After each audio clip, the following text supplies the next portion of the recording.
সুতরাং মেরাজ যে সংগঠিত হয়েছে এটা সত্য, সন্দেহবাদীদের সন্দেহ করার কোনো কারণ নাই। কথা ঠিক না বেঠিক? বলবে হুজুর তা হিমমণ্ডল কেমনে পার হবে, এরপরে অগ্নিমণ্ডল কেমনে পার হবে? আমার দিকে খেয়াল করেন, মক্কা মদিনায় তো অনেকেই সফর করেন। মক্কা মদিনায় মাঝে মধ্যে তাপমাত্রা এত বেশি থাকে, বের হলে মনে হয় চেহারায় আগুনের গোল্লা আসতেছে। কথা ঠিক না বেঠিক? আবার আপনি হুট করে একটা হোটেলে দুইটা দেখেন তাপমাত্রা 15-16, শীত লাগতেছে। আরে দুনিয়াতে যদি এত তাপমাত্রার মধ্যে এমন এসি তৈরি করে আপনার রুমটাকে ঠান্ডা করতে পারেন, আল্লাহ তাবারক ওয়া তাআলা এমন বাহনের ব্যবস্থা করতে পারবেন না যেই বাহন দিয়া ঠান্ডা অতিক্রম হবে অথচ খবর থাকবে না? কথা ঠিক না বেঠিক? অগ্নিমণ্ডল অতিক্রম করবে, অগ্নিমণ্ডল তাকে স্পর্শ করতে পারবে না, এমন কিছু বাহন তৈরি করা আল্লাহর জন্য কোনোভাবেই অসম্ভব নয়। কথা ঠিক না বেঠিক? সুতরাং মেরাজ সত্য, বায়ুমণ্ডল, হিমমণ্ডল, অগ্নিমণ্ডল, আসমান আছে সত্য। এক এক করে আসমান অতিক্রম করে সিদরাতুল মুনতাহা পর্যন্ত রাসূলুল্লাহ ভ্রমণ করেছেন, মেরাজ হয়েছে সত্য। কথা ঠিক না বেঠিক? যারা সন্দেহবাদী আসে তারা সন্দেহ নিপতিত থাকবে। তারা যদি বুঝবার চেষ্টা করে আল্লাহ তাবারক ওয়া তাআলা তাদেরকে হেদায়েত দান করবেন। আমরা যারা মুমিন আছি, মেরাজের মতো এত বড় ঘটনা, এটাকে আমরা যদি দৃঢ় বিশ্বাস করি, তো মেরাজে এত বড় ঘটনার পরে রাসূলুল্লাহ নামাজ নিয়ে এসেছেন, সেই নামাজের ফজিলত আমাদের অটোমেটিক বুঝে আসবে। কথা ঠিক না বেঠিক? সেই নামাজের জন্যে ফজরে জাগা কষ্ট হবে না, সেই নামাজের জন্যে দোকান বন্ধ করে নামাজ পড়া কষ্ট হবে না। জামিয়া আবু বকর রাদিয়াল্লাহু তাআলা আল ইসলামিয়া মক্কিনগর মাদ্রাসার দস্তারবন্দি উপলক্ষে আজকের এই ইসলাহি মাহফিলে উপস্থিত ওলামায়ে কেরাম, মাদ্রাসার আসাতিজায়ে কেরাম, ছাত্র ভাইয়েরা, যুবক ভাইয়েরা এবং দিন দরদি ইসলাম প্রিয় তাওহীদি জনতা, আল্লাহ তাবারক ওয়া তাআলার বড় দয়া অনুগ্রহ, গভীর রাত পর্যন্ত ওলামাদের জবান থেকে মূল্যবান আলোচনা শোনার তৌফিক দিয়েছেন। সেজন্য সকলেই অন্তর থেকে কালিমাতুশ শুকর উচ্চারণ করি, বলি আলহামদুলিল্লাহ। শীতের রাত হয়েছে অনেক সময়, তাছাড়া প্রচণ্ড শীত, দীর্ঘ সময় মাটির উপরে বসে থাকাও কষ্টকর, অসম্ভব ব্যাপার। এরপরেও যেহেতু আমাদের এক বুজুর্গের প্রতিষ্ঠিত এই প্রতিষ্ঠান, হাফিজ হুজুর রাহিমাহুল্লাহর একনিষ্ঠ শাগরিদ এবং খলিফা হযরত মাওলানা আলতাফ হোসাইন সাহেব রাহিমাহুল্লাহু তাআলা প্রতিষ্ঠিত এই প্রতিষ্ঠানের ইসলাহি মাহফিলে আমরা যারা এসেছি, ডানে বামে, পথে ঘাটে, দোকানের সামনে দাঁড়িয়ে আছি, বুজুর্গের মহব্বতে, মাদ্রাসার মহব্বতে, ওলামাদের মহব্বতে প্যান্ডেলের নিচে বসে যাই। আমি জানি আপনাদের কষ্ট হচ্ছে, এই জন্যে দীর্ঘ আলোচনা করব না। তারপরেও 10:30টায় আসলে এলাকার মাহফিল শেষ হয় না। ঢাকা এবং ঢাকার আশেপাশের মাহফিলগুলো কমপক্ষে রাতের 12টা পর্যন্ত চলে। এলাকার সকল যুবকদের, মুসল্লিদের বলবো দ্রুত চলে আসে, যেই যেখানে আছেন, পথে ঘাটে, রাস্তায় এবং মাদ্রাসার ভেতরেও আমরা যারা আছি যুবকরা চলে আসে। আধা ঘন্টা সময় অন্তত মাহফিল চলবে তো ইনশাআল্লাহ? আধা ঘন্টা সময় বসলে আমাদের কষ্ট হবে? পেছনে যারা আসেন, আওয়াজ করতেছেন, চলাচলে আসেন, পেছনে কেউ চলাচল করবেন না, আওয়াজ করবেন না। মাদ্রাসার ছাত্র তোমরা যারা পেছনে আছো, চলাফেরা করা যাবে না। রাত গভীর হইছে, পেছনে আওয়াজ হলে আওয়াজ ভেতরে চলে আসে। স্বেচ্ছাসেবকদের বলবো এই গেটে প্রবেশ পথে কেউ যেন ডাকাডাকিও না করে। যত নীরব বিচ্ছিন্নভাবে আলোচনা করা যাবে তত দ্রুত আলোচনা শেষ হয়ে যাবে। আলোচনায় যত ব্যাঘাত সৃষ্টি হবে, গন্ডগোল হবে, আলোচনা লম্বা হবে। কি আলোচনা করব আসলে এত রাতে কোনো বিষয় নিয়ে আলোচনা করতে চাই না। নতুন কোনো বিষয় নিয়ে আলোচনা করলে লম্বা আলোচনা করা লাগবে। তবে এ মাস আরবি কোন মাস বলেন তো দেখি? বলেন বলেন, কোন মাস? একটু আগে আমরা দোয়া পড়ছি না? কি দোয়া পড়ছি? আল্লাহুম্মা বারিক লানা ফি রজব ওয়া শাবান বাল্লিগনা রমাদান। তাহলে এটা কোন মাস? বলেন বলেন, কোন মাস? রজব মাসে রাসূল সাল্লাল্লাহু আলাইহি ওয়াসাল্লামের এক মুজিজা সংঘটিত হয়েছিল। সেই মুজিজার নাম কি? বলেন, মেরাজ। কি নাম? বলেন সবাই, কি নাম? মেরাজ শব্দের অর্থ ঊর্ধ্ব গমন। কেননা এই মাসের এক রাত্রে রাসূলুল্লাহ সাল্লাল্লাহু আলাইহি ওয়াসাল্লাম উম্মে হানির ঘর থেকে বাইতুল্লাহর সেহেন চত্বরে, সেখান থেকে বাইতুল মুকাদ্দাস, অতঃপর ঊর্ধ্ব গমন শুরু। প্রথম আকাশ, দ্বিতীয়, তৃতীয়, চতুর্থ, পঞ্চম, ষষ্ঠ, সপ্তম, সিদরাতুল মুনতাহা, জান্নাত জাহান্নাম ভ্রমণ করেছেন। কথা ঠিক না বেঠিক? মেরাজ সম্পর্কে আমাদের ভেতরে কোনো সন্দেহ নাই, আছে নাকি? আরো জোরে বলেন, আছে না নাই? আমরা সবাই বিশ্বাস করি না করি না? ১৫০০ বৎসর আগে রাসূল মুহাম্মদ সাল্লাল্লাহু আলাইহি ওয়াসাল্লাম মেরাজ থেকে ফিরে মেরাজের ঘটনা যখন বর্ণনা করেছিলেন, তখন মক্কার সব লোকেরা এই মেরাজকে বিশ্বাস করেছিল? করে নাই? করেছিল? যদিও এই মজলিসের সবাই মেরাজকে বিশ্বাস করে, কিন্তু যুগে যুগে মেরাজকে অস্বীকার করে এমন কাফের বেঈমানের দল আছে না নাই? এই মজলিসে আপনারা সবাই মানবেন, এই জন্যেই আমরা সবাই ঈমানদার, আমরা সবাই মুমিন। যারা মেরাজকে তখন মানে নাই, যুগে যুগে মানে নাই, বিশ্বাস করে নাই, এখনো মানে না, এমন লোকদের সংখ্যাও কম নয়। কথা ঠিক না বেঠিক? হুজুর আপনি কি মেরাজ নিয়ে কথা বলবেন? না, আমি মেরাজের ঘটনা বলবো না। যেহেতু লম্বা সময় আপনারা কষ্ট করে বসে আছেন, মেরাজ নিয়ে মেরাজের ঘটনা বলার উদ্দেশ্য আমার নয়। তবে মেরাজ যারা বিশ্বাস করে নাই, বিশ্বাস না করার পেছনে কারণ আছে না নাই?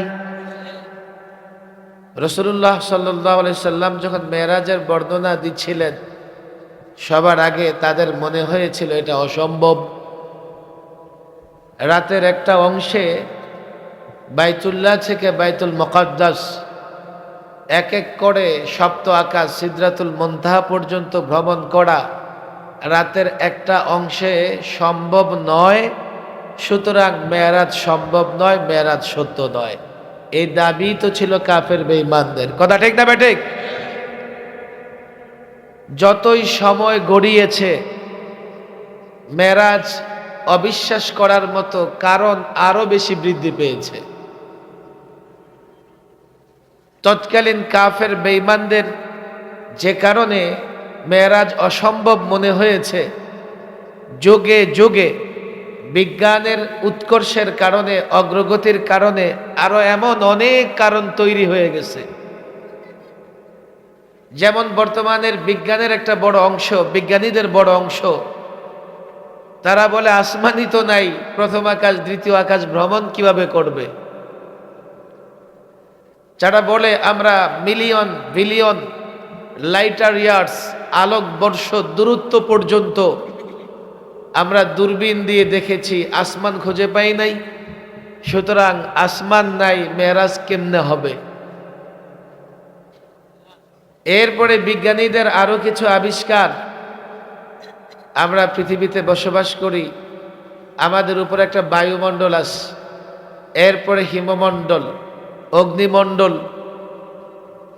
বায়ুমণ্ডলকে ভেদ করে আমরা যারা ফ্লাইটে, উড়োজাহাজে নানা দেশে যাই, তো বিমানটা এক ধাক্কাতেই বায়ুমণ্ডল পার হয়ে এই যে আবরণ আছে আমরা দেখি, মেঘ আছে, মেঘের উপরে চলে যায়। বিমান থেকে জানালা দিয়া মেঘমালা দেখা যায়। এরপরে হিমমণ্ডল, প্রচন্ড হিম, ঠান্ডা। হিমমণ্ডল অতিক্রম করা মানুষের জন্য সম্ভব নয়। বিজ্ঞান বলে এরপরে আছে অগ্নিমণ্ডল, প্রচন্ড তাপ। অগ্নিমণ্ডল অতিক্রম করাও মানুষের জন্য সম্ভব নয়, সুতরাং মেরাজ সম্ভব নয়। সময় যত গড়িয়েছে, সন্দেহবাদীদের সংখ্যা বৃদ্ধি পেয়েছে। এখন মেরাজের আলোচনা প্রায় সব মসজিদেই হয়। সব মসজিদের ইমাম খতিবই তো মেরাজ নিয়ে আলোচনা করে থাকেন। সেটা এমন এক পরিমণ্ডলে হয় যেখানকার সবাই মেরাজ বিশ্বাস করে। তবে এই বিশ্বাসের দিক থেকে আমাদের ভেতরে, আমরা যারা আছি, আমাদের ভেতরকার এই পরিমণ্ডলকে দুভাগে ভাগ করা যায়। এক ভাগের বিশ্বাস দৃঢ় মজবুত, আরেক ভাগের বিশ্বাস হ্যাঁ হইছে আর কি, মেরাজ হইছে। মেরাজ যে একটা বড় মুজিজা, এবং এই মুজিজা সংগঠিত করানোর পেছনে কারণ কি? রাসূল মুহাম্মদ সাল্লাল্লাহু আলাইহি ওয়াসাল্লাম এত মুজিজা কেন দেখিয়েছেন? কাফের বেঈমানরা যখন রাসূলুল্লাহকে রাসূল হিসেবে স্বীকৃতি দিত না, আল্লাহ প্রয়োজন বোধ করেছেন এমন কিছু মুজিজা, অলৌকিক ঘটনা দেখাই, যাতে এই লোকেরা মনে করবে উনি যদি আল্লাহ কর্তৃক প্রেরিত না হন তো এমন ঘটনা ঘটাতে পারে না। হাতের ইশারায় চাঁদকে দুটুকরো করে দেখিয়েছে, গাছকে ইশারা করেছে, তো গাছ হেঁটে হেঁটে রাসূলুল্লাহর কাছে চলে এসেছে। এগুলো সাধারণ মানুষের কাজ নয়। মুজিজার লক্ষ্য উদ্দেশ্য ছিল এগুলো মানুষ দেখবে এবং বিশ্বাস করবে তিনি পয়গম্বর, তিনি নবী, তিনি রসুল। কেননা এমন অলৌকিক ঘটনা নবী রসুল ছাড়া কেউ দেখাতে পারে না। তাকে নবী রসুল স্বীকৃতি দিলে রেজাল্ট, ফলাফল কি হবে? আমি যখন মেনে নেব উনি নবী, উনি রসুল, এখন আল্লাহর যত নির্দেশনা ওনার মাধ্যমে আমাদের কাছে আসবে, আমার বিশ্বাসের উপরে নির্ভর করবে সেগুলো মেনে চলার না চলা।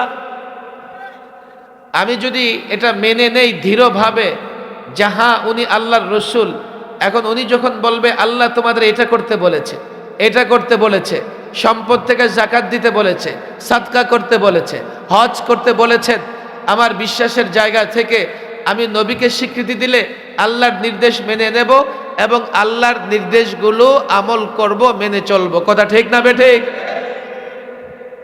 যে সমস্ত মুসলমানেরা এই মুজিজাগুলোকে সত্য মনে করে কিন্তু রাসূল সাল্লাল্লাহু আলাইহি সাল্লাম যে নির্দেশনা আল্লাহর তরফ থেকে নিয়ে আসছেন সেগুলোর উপর আমল করে না, বুঝতে হবে মুজিজার উপরে তার বিশ্বাসের জায়গাটা দুর্বল। আমাকে এক ব্যক্তি বলল, হুজুর এই রাস্তায় যাইয়েন না, এ রাস্তা ভাঙ্গা, কষ্ট হবে আপনার। আমি এরপরেও যাচ্ছি। এর মানে হলো লোকটার কথার উপরে আমার দৃঢ় বিশ্বাস হয় নাই। আমি যে বিষয় নিয়ে কথা বলতে চাই, ওলামায়ে কেরাম এখানে আছেন, এই প্রজন্মের সব নাস্তিক এমন না, আবার সব পাক্কা মুমিন এমনও না। একদল মেরাজকে অস্বীকার করতেছে, আরেক দল আবার মেরাজের মতো এত বড় মুজিজাকে হালকাভাবে দেখতেছে, মনে করতেছে শুনেই তো আসতেছি বাপ দাদাদের মুখ থেকে, মেরাজই তো, এটা আবার ব্যাপার কি, এটা আবার কি বিষয়। অথচ এই সপ্ত আকাশকে আল্লাহ তাবারক ওয়া তাআলা তার দোস্ত পয়গম্বর মুহাম্মদের জন্য একবার সাজিয়েছেন। সশরীরে মেরাজ কোন পয়গম্বরের হয় নাই, আর কিয়ামতের আগে কারো দ্বারা তো সম্ভবই না। রাতের একটা অংশে এত বড় সফর, এত বড় দূরত্ব অতিক্রম করে সিদরাতুল মুনতাহা পৌঁছানো, জান্নাত জাহান্নাম দেখা, প্রদর্শন করা, এটা এত বড় মুজিজা দ্বিতীয়টার কারো দ্বারা সংগঠিত হয় নাই। এত বড় মুজিজাকে আমরা শোনা শোনা মনে করি, শুনতেছি। দুই ধরনের মুসলমানদের ভেতরে একদল আছে যারা সন্দেহবাদের শিকার, আর আরেক দল আছে কাফের বেঈমানদের এই ধরনের অনুর্বর চিন্তার শিকার, যে না মেরাজ সম্ভব না। হাকিমুল উম্মাহ আশরাফ আলী থানভী রাহিমাহুল্লাহ আল ইন্তিবাহাতুল মুফিদা একটা কিতাব লিখেছেন, সেখানে 7টা মূলনীতি দাঁড় করিয়েছেন। যেই মূলনীতির আলোকে সন্দেহবাদীদের সন্দেহ নিরসন করার চেষ্টা করেছেন।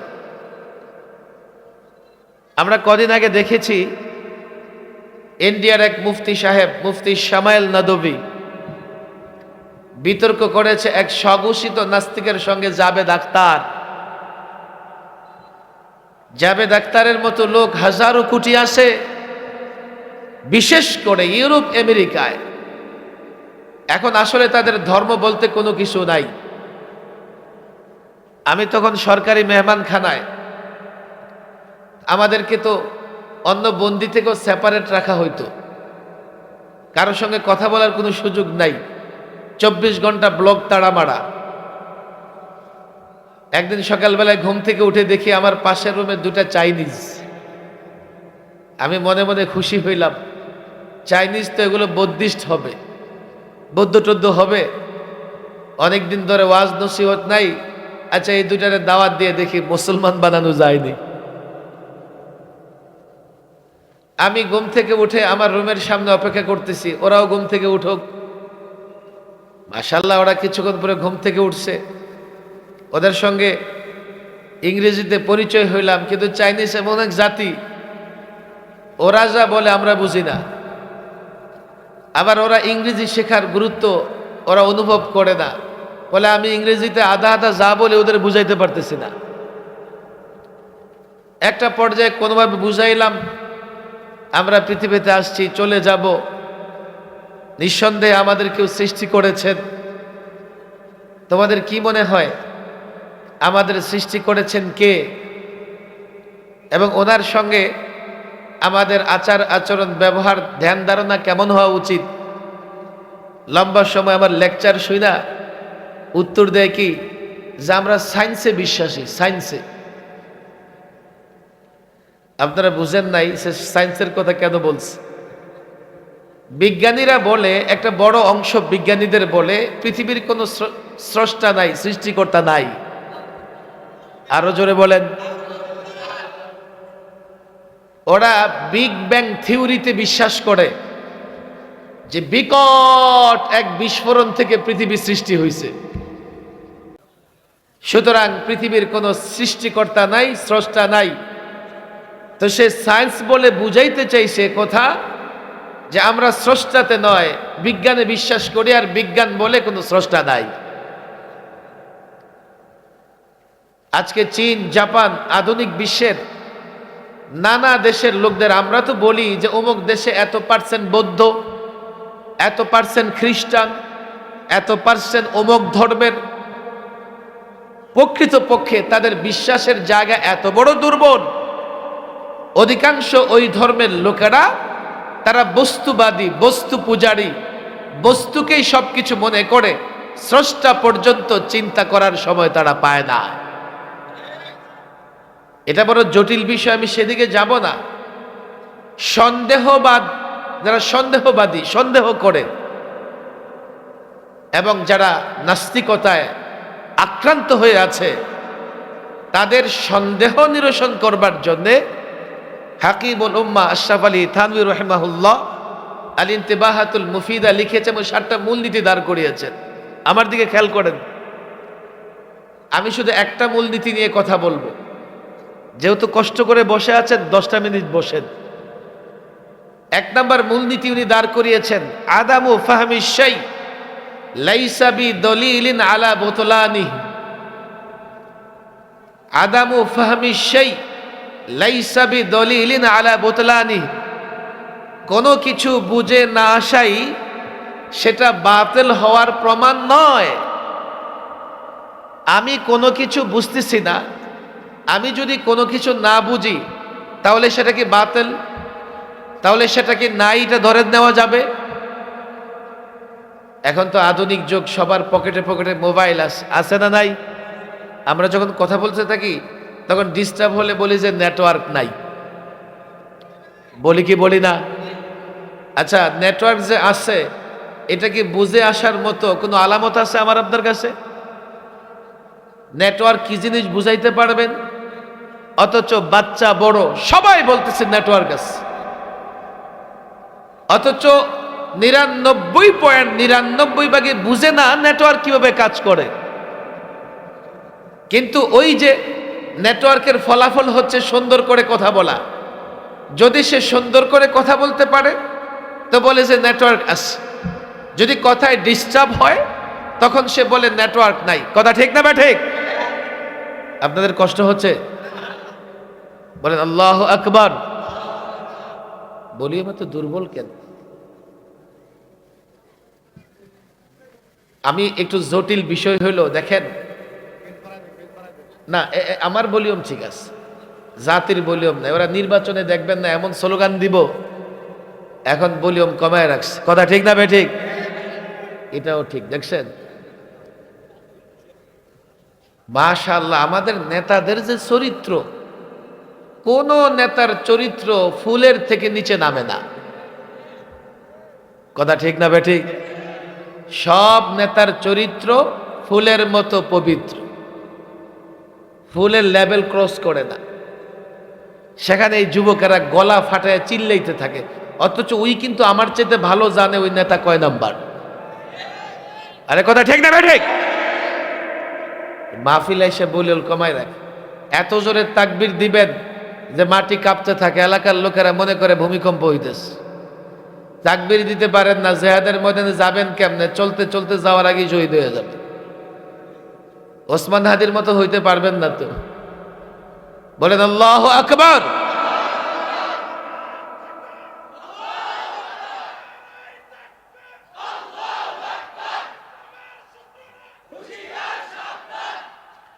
আমি যে বিষয়টা কথা বলতেছি এটা মৌলিক বিষয়, ইমানের প্রশ্ন। আপনি মনে করবেন কি হুজুর, না না না, আমাদের ইমান তো বাটা মার্কা। আছে না একজন শিক্ষা মন্ত্রী ছিল সম্ভবত, আমাদের ইমান যাবে না, আমরা পূজা করলে ইমান আমাদের যায় না। আছে না নাই? তোর ইমান তো নাই, যাইব কেমনে? থাকলে না ইমান যাবে। কথা ঠিক না বেঠে? আর তুই তো ইমান বুঝোসই না, ইমান যাইব কেমনে? খেয়াল করেন, কোন বিষয় না বুঝলেই সেটা নাই বা সেটা বাতিল এটা বলা যাবে। নেটওয়ার্ক কেমনে কাজ করে অনেকে যারা নেটওয়ার্ক নিয়ে পড়াশোনা করে বুঝবেন। এই যে মোবাইল আমার পকেটে আছে, আমি ইয়েস বটন টিপলে রিংটোন বাজে, যদি তার হাতে মোবাইল থাকে তো টিপতেই রিসিভ করে ফেলে। আছে না নাই? অথচ এই মোবাইল থেকে ফার্স্ট নেটওয়ার্ক টাচ করে লোকাল টাওয়ারকে, লোকাল টাওয়ার সেন্ট্রাল টাওয়ারকে, সেন্ট্রাল টাওয়ার স্যাটেলাইটকে, আর যদি ব্রডব্যান্ড হয় যে ব্রডব্যান্ডের লাইন সিঙ্গাপুর থেকে আসছে, এখন জানি না কোন দেশের সাথে সংযোগ আছে, মাটির নিচ দিয়ে বাংলাদেশে আসছে, ওই ব্রডব্যান্ড লাইন হয়ে সিঙ্গাপুরে যায়। স্যাটেলাইট যদি আমেরিকায় থাকে, আমেরিকাকে টাচ করে, আমেরিকা মূল স্যাটেলাইট থেকে সেন্টার টাওয়ারকে টাচ করে, সেন্টার টাওয়ার থেকে লোকাল টাওয়ারকে টাচ করে, এরপরে আপনার বন্ধু আপনার ভাইয়ের মোবাইলে রিংটোন বাজে, রিসিভ করে। এটা হচ্ছে নেটওয়ার্ক। আমরা না বুঝলেই নেটওয়ার্ককে অস্বীকার করি, এখনো বুঝি নাই। দেখেন, একটা সময় পর্যন্ত মানুষের ভেতরে প্রশ্ন ছিল যে হুজুর, পুলসেরাত চুলের মতো চিকুন, আছে না নাই? পুলসেরাত আরে বলেন আসে না নাই? তো চুলের মতো চিকুন, এমন পথ দিয়া এমন পুল দিয়া হাঁটতে হবে, এটা বুঝে আসে না, সুতরাং পুলসেরাত নাই। আরো জোরে বলেন, আরো জোরে বলেন। যেহেতু আমার বুঝে আসে না, সুতরাং পুলসেরাত নাই। এই প্রশ্ন এখন কিছুটা হলেও কমেছে। কেন জানেন? আরো কিছু প্রশ্ন আমাদের কাছে কমেছে। যেমন বুখারী শরীফের শেষ হাদিস নিয়ে হুজুর আলোচনা করেছেন। শেষ হাদিসে আমল মাপা হবে। আমল কি করা হবে?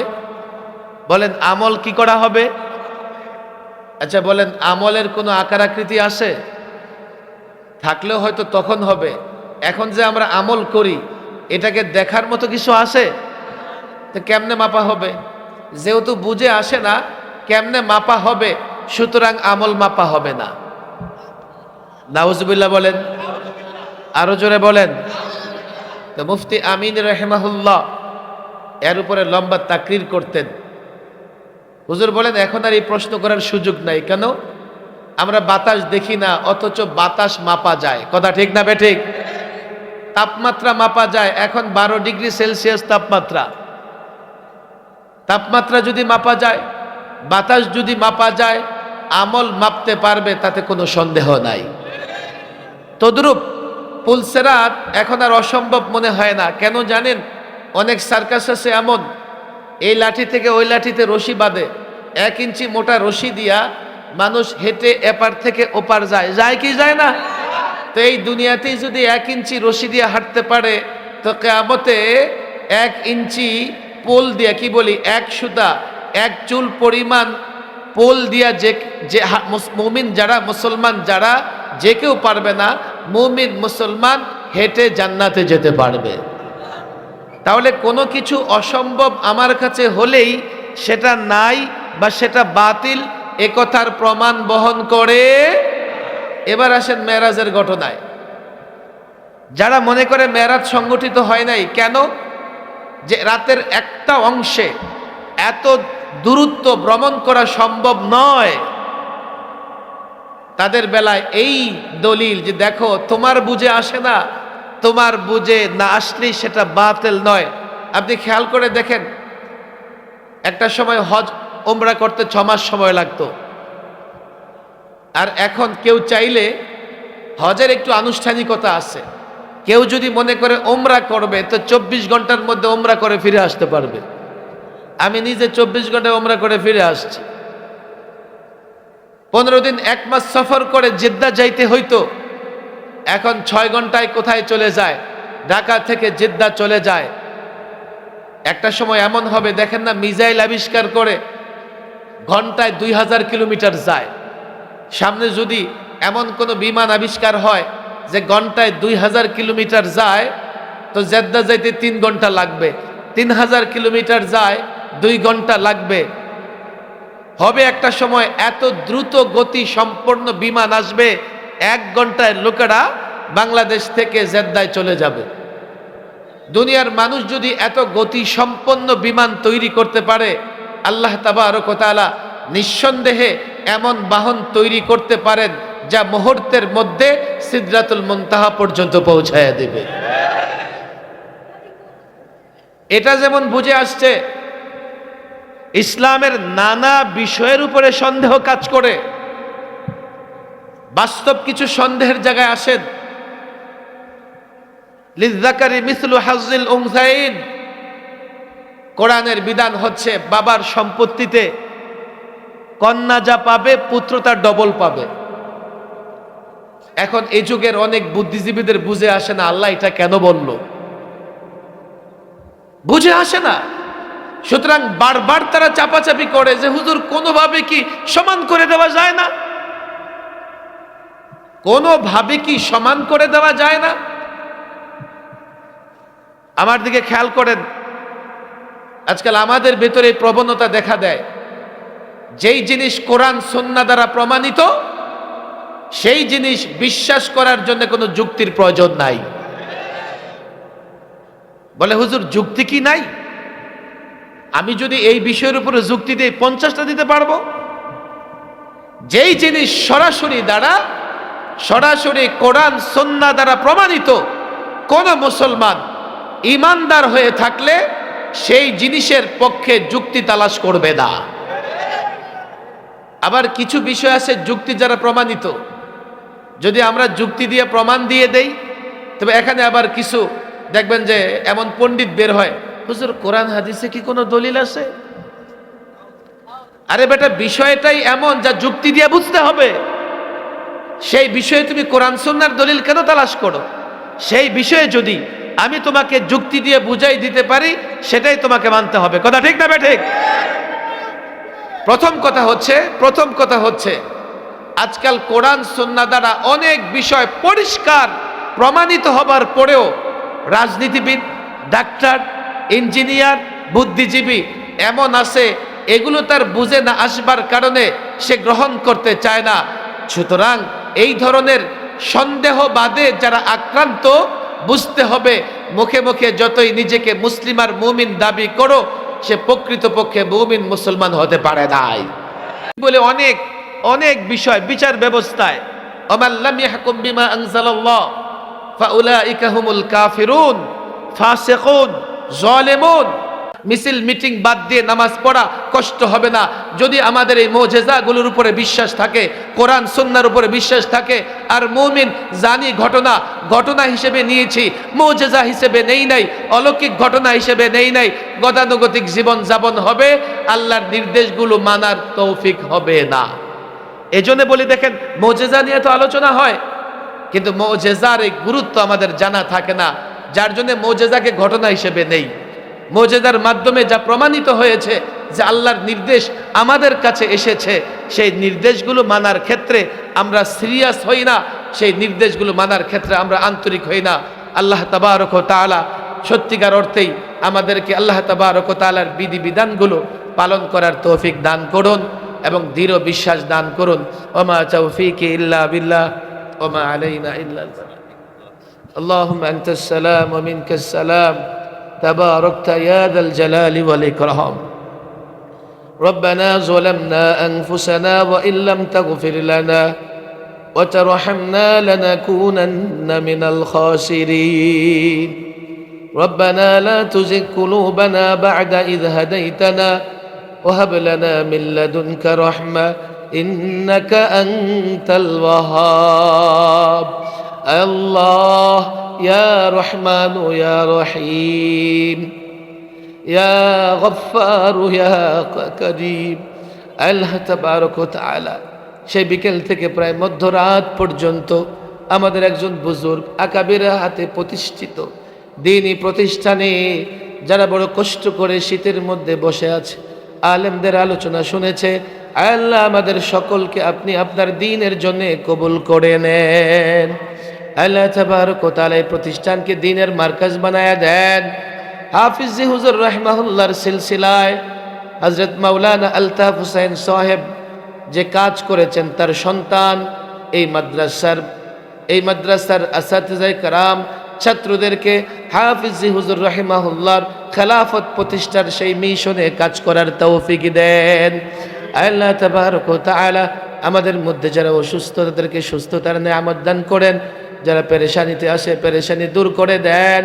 আল্লাহ তাবারক ওয়া তাআলা আমাদের ছেড়ে যারা কবরের বাসিন্দা হয়ে গেছে তাদের প্রত্যেকের কবরকে জান্নাতের বাগান বানায়া দেন। আল্লাহ আমাদের এই মজলিসকে আপনি কবুল করে নেন, আমাদের দ্বারাই জমিনে কোরআন সুন্নাহর শাসন প্রতিষ্ঠা করার তৌফিক দেন। আল্লাহ কোরআন সুন্নাহর শাসন প্রতিষ্ঠার জন্য যত আসবাব দরকার ব্যবস্থা করে দেন। ربنا آتنا في الدنيا حسنة وفي الآخرة حسنة وقنا عذاب النار. سبحان ربك رب العزة عما يصفون وسلام على المرسلين.